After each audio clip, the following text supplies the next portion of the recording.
kita dengarkan cerita si Pitung, cerita anak dari Betawi. Pada zaman penjajahan Belanda, di kampung Rawabelong, lahir seorang bayi laki-laki mungil dari keluarga sederhana. Ayah dan ibu bayi itu adalah seorang petani. Kehadiran bayi itu tentu saja menambah kebahagiaan pada keluarga sederhana itu. Mereka beri nama bayinya Pitung. Pagi itu, di balai-balai bambu depan rumah, Ibu Pinah sedang menggendong Pitung kecil. Setiap selesai memandikan, Ibu Pinah selalu menggendong bayinya sambil berjemur di depan rumah dan berdoa. Anakku sayang, kamu harus sehat ya. Kelak kamu harus menjadi manusia yang berguna bagi nusa dan bangsa. Tak terasa, Pitung mulai menginjak usia remaja. Selain belajar mengaji, ia juga belajar ilmu bela diri. Dengan cepat, Pitung menguasai seluruh jurus yang diajarkan oleh sang guru.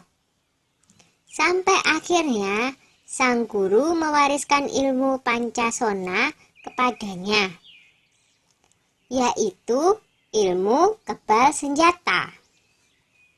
Suatu hari, Pitung menyaksikan kekejaman centeng-centeng Babah Lim, si tuan tanah. Mereka mendatangi rumah penduduk dan merampas harta benda yang ada, karena tidak membayar pajak dan upeti.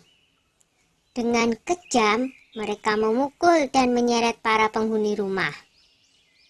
Hati kecil Pitung terpanggil untuk menolong mereka.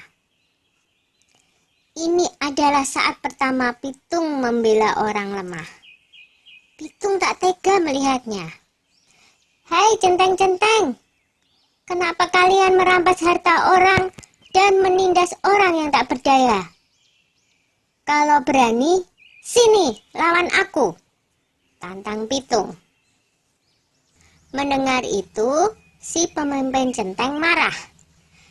"Hei anak muda, berani-beraninya kau menghalangiku. Rasakan ini," hardiknya kepada Pitung.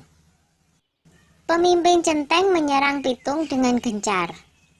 Tetapi Pitung berhasil mengalahkannya dengan mudah. Pemimpin centeng itu roboh dalam 2 jurus. Anak buahnya pun melarikan diri ketakutan. Sejak saat itu, Pitung bertekad untuk membela orang yang tertindas. Dengan penuh semangat, Pitung mengajak para penduduk desa untuk bersatu melawan penjajah. "Kita harus lawan segala penjajahan. Tidak ada yang boleh merampas harta milik kita. Ini adalah tanah kita. Jangan mau diperbudak oleh kompeni," kata Pitung bersemangat. Semua setuju dengan ajakan Pitung. Para tuan tanah dan kompeni menjadi resah. Mereka mengadukan perlawanan itu kepada pemerintah Hindia Belanda. Scott Heine, pemimpin tertinggi di Batavia, memerintahkan aparat untuk menangkap Pitung. Ia menawarkan hadiah besar bagi siapa saja yang bisa menangkap Pitung. Kompeni menangkap Pak Piun dan Haji Niapin untuk memaksa Pitung menyerahkan diri. Mereka dimasukkan ke penjara di Grogol. Berita itu sampai di telinga Pitung. Ia tidak tega dengan keadaan ayah dan gurunya yang disiksa. Pitung membuat perjanjian dengan kompeni untuk menyerahkan diri dengan syarat ayah dan gurunya dibebaskan dari penjara. Pada suatu hari, kompeni membawa Haji Niapin ke alun-alun kota dengan dijaga ketat oleh pasukan polisi bersenjata. Lalu, Pitung muncul seorang diri. Ia meminta agar gurunya dibebaskan dulu. Setelah Haji Niapin dibebaskan, Pitung maju menyerahkan diri. Pasukan polisi membidikkan senjatanya ke Pitung. Tertangkap juga kamu, Pitung, kata Scott Heine kesal. Hahaha, aku tidak takut menghadapi pengecut seperti kalian, jawab Pitung. Scott Heine marah dan ia langsung memberi tanda kepada pasukan untuk menembak. Dor, dor, dor, Pitung pun roboh bersimpah darah. Pitung gugur sebagai seorang satria.